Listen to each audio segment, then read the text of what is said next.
From an occult and esoteric perspective, the breaking of the pillars of Acent by Kreazor is a profound allegory for the left-hand path, LHP.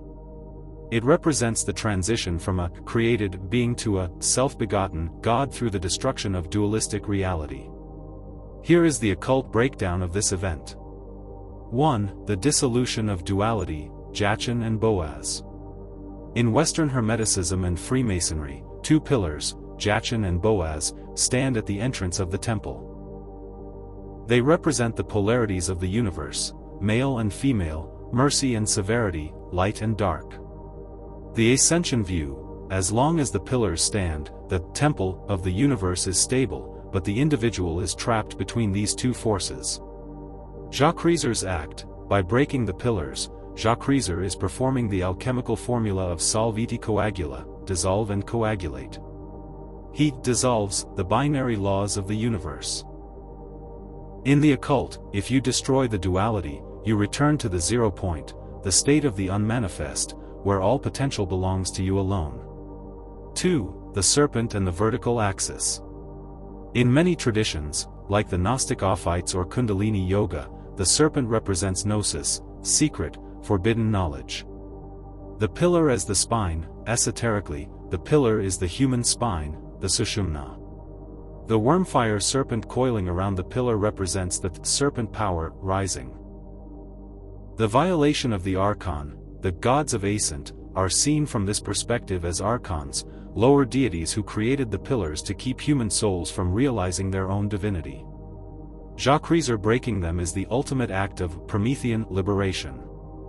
He is the adversary who brings the fire of self-awareness to the soul by shattering the cages of divine law. 3. The cinder as the black sun.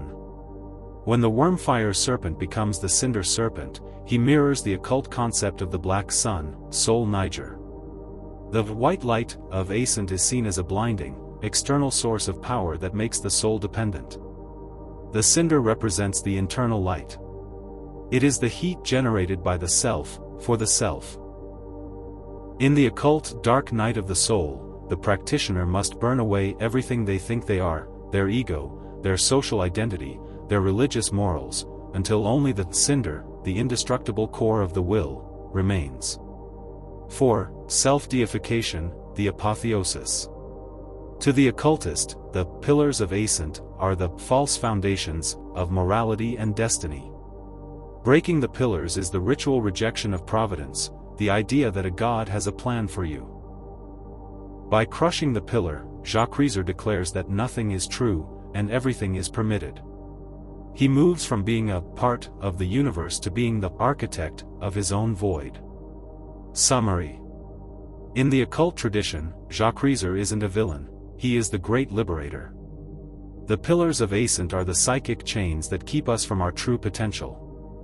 When he breaks them, he is ending the illusion of good versus evil and forcing us to stand in the void fire of our own making. He is the patron of the sovereign soul, the one who would rather rule a desolate ash heap of their own creation than serve in a golden paradise built by someone else.